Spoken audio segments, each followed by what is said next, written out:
Hey, fellas. Got all three of us back. Chris and Kyler here. Chris is back from his reporting overseas, right? We had Yep. you on assignment, I think. Iowa. Yeah. Getting ready for the 2028 presidential election. That's Or probably every time I said I was going on a business trip to Iowa, they were like, "Are you running? Are you running?" And I was like, I've heard that joke too much this week, but it's still funny. decent. Well, we've got a couple things to talk about. Jack's Mannequin released, or yeah, they did release a 5-song EP called Everything in Transit, Strings Attached, for the 20th anniversary of Everything in Transit, where it's just like him and a piano and a string section.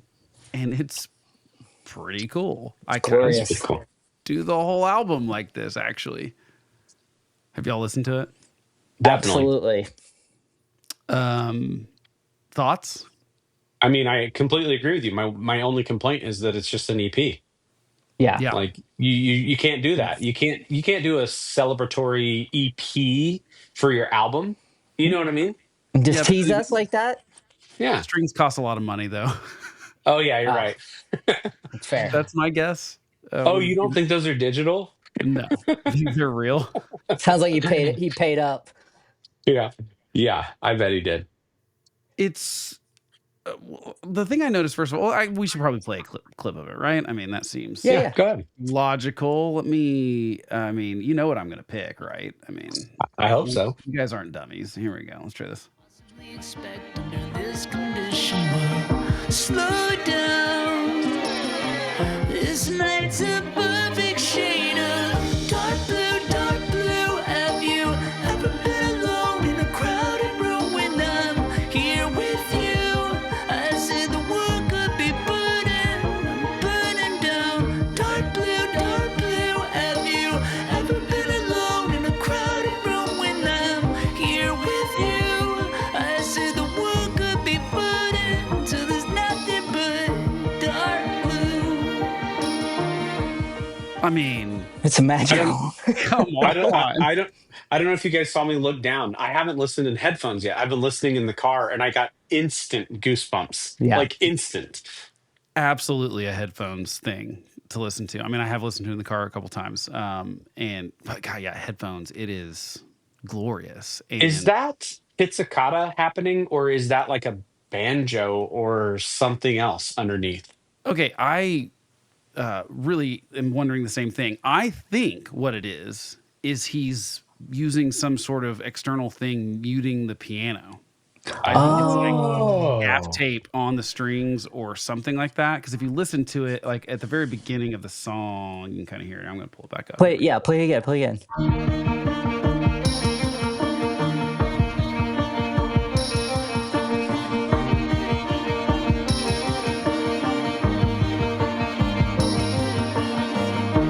Something is hammering there. Like Yeah. For sure. it's too hammery to be plucking. I mean, there is plucking happening too. The string arrangements are really cool. They're not at all what I would expect. They're not basic at all. No, there's a this lot thought of- out, like some thought went into it. Yeah. A lot of Arrangement. plucking, that cool falling thing that we heard at the beginning of the clip of Dark Blue, kind of going Awesome. out of the pre-chorus. Doesn't hurt that it's like one of the greatest songs of all time either. Oh, it's so good. I'm trying. The bridge is where you can hear it. Let me see if I can find it. It took the power lines, and it was me and you. I think that I think that's a piano. I don't think anyone's plucking that. Well, it doesn't have the attack that like pizzicato playing usually saying. does. It's like Yeah, it sounds I have to awesome. know. I have but to it know. also could be that A run through some banjo. sort of effect, right? The pizzicato on like a viola or a violin. It 'Cause could be does because kind they of sound like that. They are affecting stuff. I mean, they're doing so on the that tambourine you were talking about. So they're doing some effects and stuff. Anyway, I think it's really cool, and I agree, Kyle. I'm just like, oh man, now I kind of want the whole album like this. For sure. It's awesome. The 5 songs on it are "Holiday from Real," "Bruised," "Dark Blue," "I'm Ready," and the mixtape.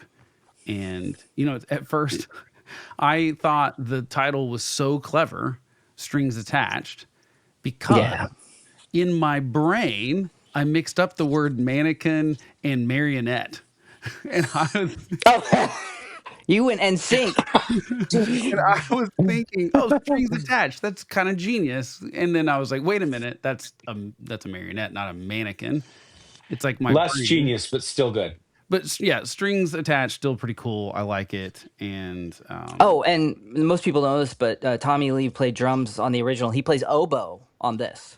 So yes, Oh, he's Yeah. an accomplished oboe yes, player. uncredited. That's like inside information that only I know. yeah. And You oddly you enough, know how good of an oboist he is. double reed, man. It's a hard instrument to play. Yeah, Man, He's a man of many talents. We Yeah. know his other talents. that's right. He's got Yeah. 3 that we're aware of.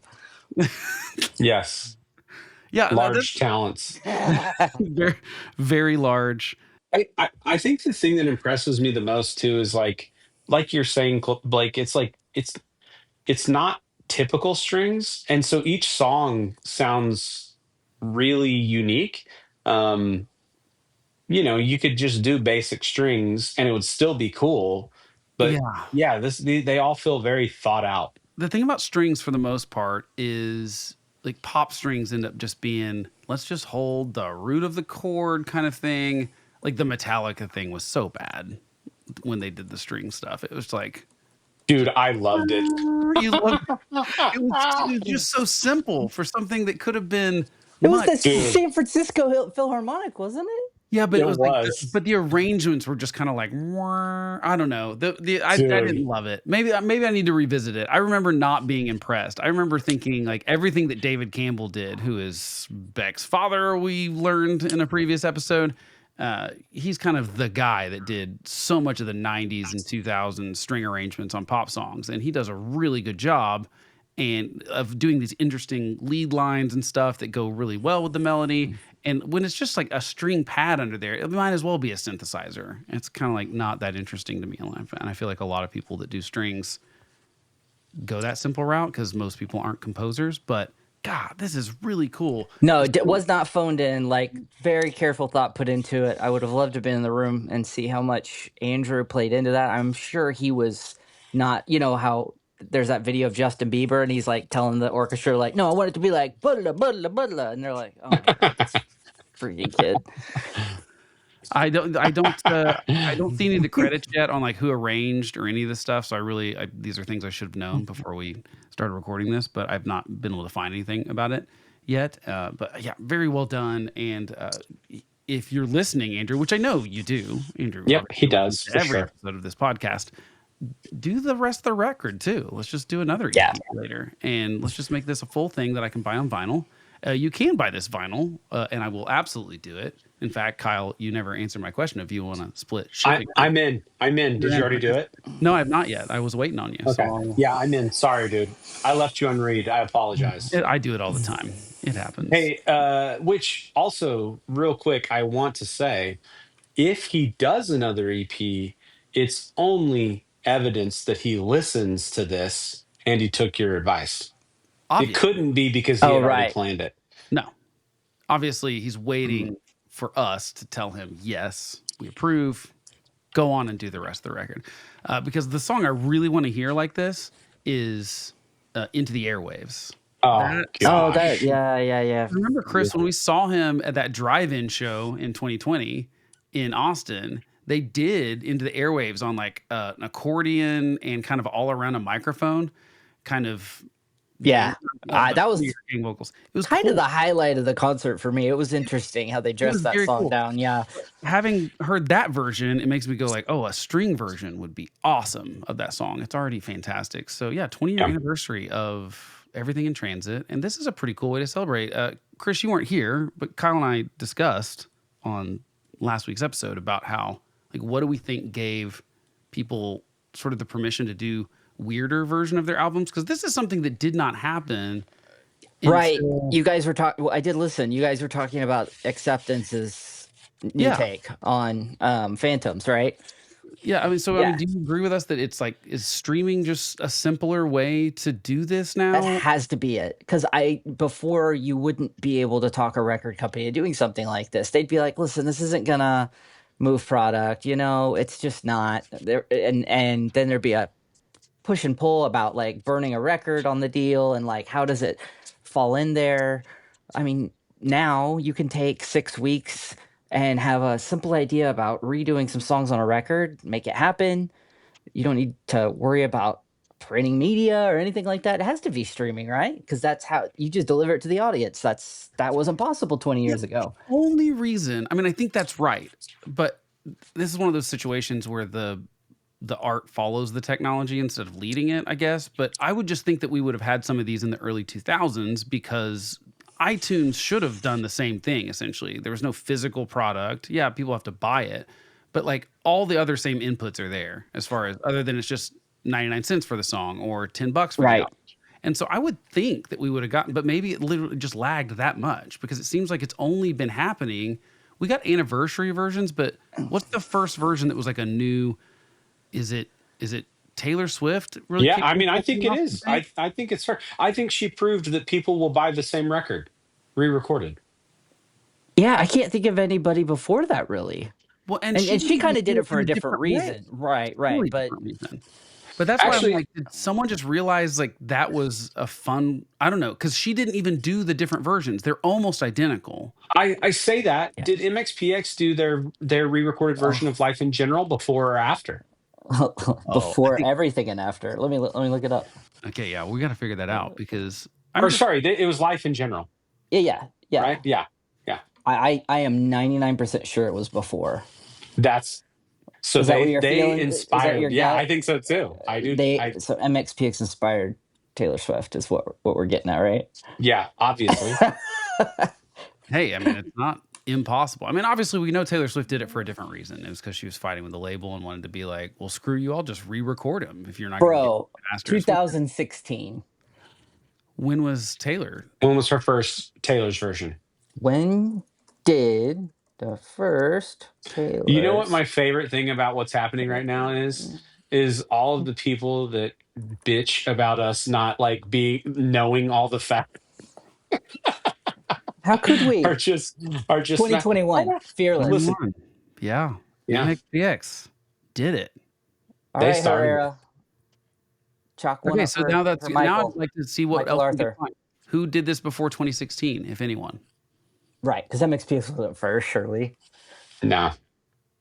But it does make me, as like a teenager, I always wanted to hear a lot of my favorite stuff from like the 60s or 70s, like re-recorded with just better recording technology. Oh, Well, definitely. they remastered it a lot, right? Yeah, but like they would remaster it and put it on CD. Yeah, but even that, like really until this newest version of the Beatles, where the whatever George Martin's son's name is, I can't remember. He basically got some digital tools in there with George Martin, and I think they were using literally like AI this is years ago, to isolate tracks on stuff that had been bounced down to 4-track or whatever, and so they could isolate and then remix it. And dude, the drums are like so much bigger, and they're not like resampling them or anything like that. They isolated them so that they could actually like compress the kick drum the way they want to. It sounds huge, and I always forget that the limitation back then was the media was vinyl, that if you put too much low end in, it would skip. And that's not a limitation anymore. And so even just to Yeah. have the low end that you get on a record now, that you could just never get back then, which is why I don't buy a lot of hip hop vinyls. It's just hard, like the low end's just not there as much. They got to master it differently.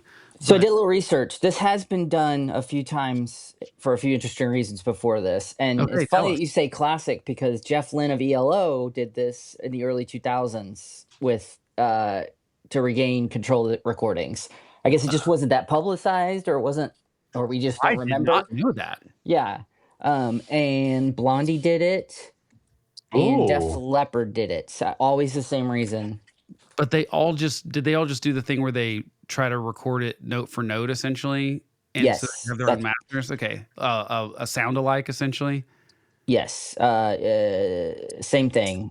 Okay. Re-recorded hits like "Pour Some Sugar on Me" and "Rock of Ages," calling them forgeries. Well, you Which, know what by I the way, wonder- Kyle. Oh, sorry, I have to say this, Go for it. Kyle. And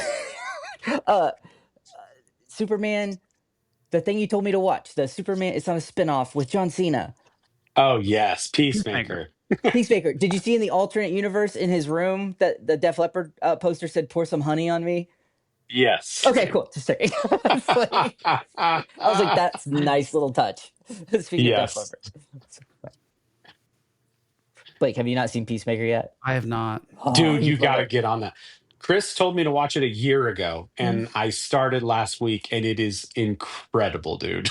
Okay, I will maybe start that then. And to tie it back I to mean, this, great music in all the it episodes. is Well, Highly great recommend. music. what would you expect? Yeah. So yeah, so MXPX though, because I'm less familiar with it, it's like a reimagining though, right? It's more No, not. it's note for note. Note No, for note, just in a different studio in a different time. That's Yeah. it. Okay. And they So didn't do it, as far as I know, for any other reason, just as something for the fans. They didn't charge for it. You just downloaded it. Yep. Okay, so now that's the next question. I want to know who's the first person that was like, I'm going to redo this album in kind of a different way. And the thing is, it can be too, like most of the ones I've heard are pretty good. Like I like Dude, stuff. Everclear, A Different Light. Have you heard that album? No, It's I've all not. of their hits done differently. No, Oh, are you that's cool. serious? And it's Everclear, Oh well, yeah. which I love Everclear. We should do an Everclear record. I love Everclear. We absolutely They're should. punk rock. Hell yeah. Santa Totally. Monica, 3 people playing in a band. Santa Monica, the first guitar song all of us learned, Oh, here we go. Yes. and Glycerine.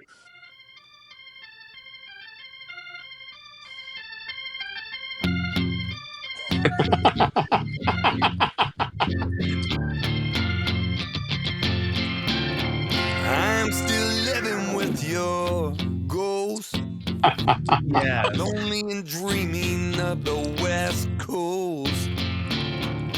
I don't wanna be your dime.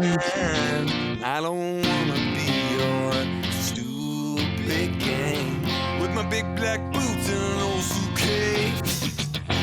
Yes, I do believe I found Oh man, I am adding this to my library right now. It's a Okay. trip because their songs are like burned in my brain permanently the way that they are. And so listening to that one is challenging, but I do love it.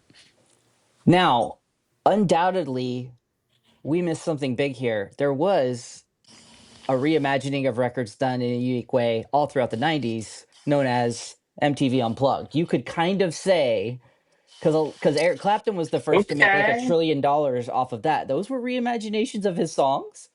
You're right. You're Layla right. was on the radio. You're right. I'm giving Eric Clapton the credit because really it was Eric Clapton. He redid all those as like slow blues, and yeah, I think that's probably it, Chris. That is actually, I think you're right because a lot of the other people Way to go, dude. acoustic versions of the song. Way to go, ChatGPT. Changed them. Oh, ChatGPT helps you out. I had a little help. You got to take the credit for that. Okay, here's one that drives me crazy, and you tell me if you can hear the difference here. Oh wait, that's still playing. Here we go. That's Everclear. Oh, these guys. Yeah, right there. That is not the guitar. They re-recorded that song, Yeah. But they just didn't say they did. We've talked about this before. but it's only Graduate. It The drives you whole nuts. album is the same. Nothing else has changed. I can't figure it out, and I don't know why. But it can't be just because you didn't have your masters. The rest of the record's the same. I don't know. It is makes me weird.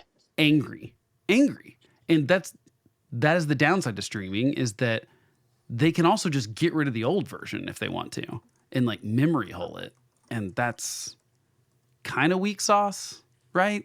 Yeah. Because even when an album, I get it, artists sometimes don't know when to put the paintbrush down, and they think they think the album's never finished, and they keep tweaking stuff, and they need a deadline and stuff like that. Without a doubt, I know artists do that sometimes, but there should, like, once you put something out there, I just don't think you should change it. It's fine to do the new and reimagined version of it. I just think once something's out there, we don't take it away. We don't George Lucas. We don't switcheroo stuff. We don't walkie-talkie the shotguns, giant shotgun-sized walkie-talkies in ET. We We don't do that. I'm not into it. I have an answer on this one too. Okay. Apparently, that was the version he liked, but there was a fight with the label over control of the record. And then later in his career, when he had better control, he was like, now I can just. So that was a recorded in 1996 version and different mix, basically. That's the way I'm reading it. Yeah. Yeah. But But it's I think he different also took the guitars. opportunity, since he was going to go ahead and push it out, to use compression from Today Times. Yeah, I promise you. Because that guitar does not sound like I 1992 guitar. I totally disagree with Stephen Jenkins here. I just Oh, yeah, yeah. completely. I don't think you can take it. Oh, that song is huge too. That's Yeah, not just like It's not a hidden track. Yeah.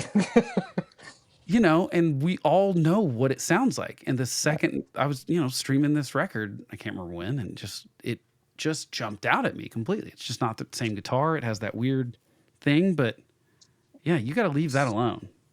No doing that. Okay, what was the other thing we were going to talk about? Chris, you brought something up that I've totally forgotten now. Nope, it wasn't me. I was talking about Mark's book, but Oh, no, it you was still haven't Kyle. finished it. It was Kyle. It was me, About but we Fallout don't need Boy. it. We don't need to talk about it. It's whatever. It's there's some version of From Under the Cork Tree, the 20th anniversary edition on It's hiding in on Apple YouTube, Music. but it's not really there. Here, And it comes out in the past. it comes out 20 years ago. So you need a time machine to listen to it. Yep. So good luck if you Yeah. don't have a time machine. But it looks like we've got a second disc with various other live tracks, which I'm sure are really good if they were recorded in 2005 with Fall Out Boy. Yeah, we all know Yeah. they were known for their tight live shows back then. Yeah, that's it. Oh, that was not the case. But yeah, so we'll see what that's about. We don't have any idea when it comes out, except that we might. Well, the need a weirdest thing about it is that's the original release, and 20 years from now, then has already happened. So Yeah. I'm just confused about what's going on. I am as well. I don't know, but we're getting some sort of. I mean, this is a big year. There's quite a few 2005 releases that are pretty good. We've done a lot of them already on the show. So, but we are doing Infinity on High next. Ooh. So probably record that in the next week, and it will release the second week of September. So you can hold us to that now.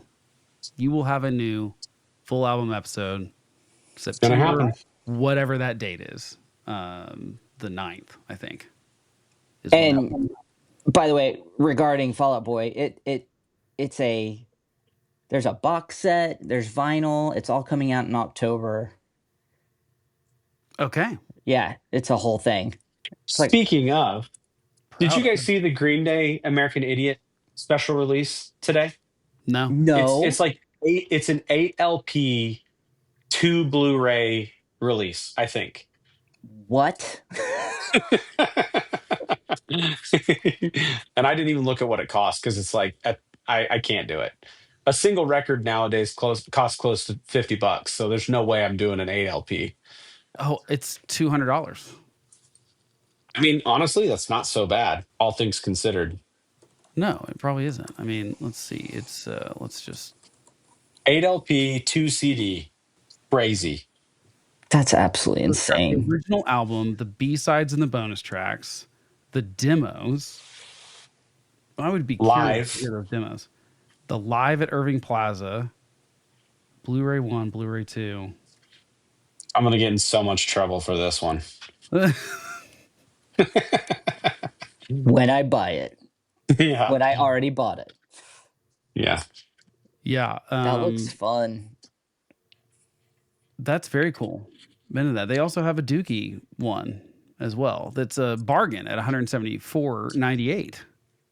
Very funny, still classic album title.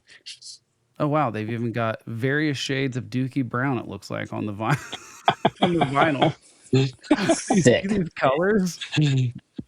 I mean, that one's really cool. The Dookie airplane. What is that green Yeah. thing at the bottom? Is that a towel? Oh, poop bags. Dog poop bags. Oh, amazing. Gosh. I wouldn't want to use them. Okay, so that is, I think, all we got for tonight. But you can hold us to September 9th. We'll have a new album episode for Infinity on High. Not because it's 20 years old, because it's actually not yet. But we already did from Under the Cork Tree. So Right. moving on to the next Fall Out Boy record. And that's It what is we're their doing. biggest selling album, so it's a good one to do. Kind of a big deal. And it starts with Jay-Z. So also kind of a big deal. Huge feature. Kind of a big deal. All right. There's Well, so that much to say about that. I can't wait. yeah, me too. It's gonna be I can't wait to talk to Jay-Z about it. I know. Oh yeah, that's right. Just so you guys know, he's coming on. Yeah, he's gonna come hang out. All right, that's it for us. We'll catch you next time.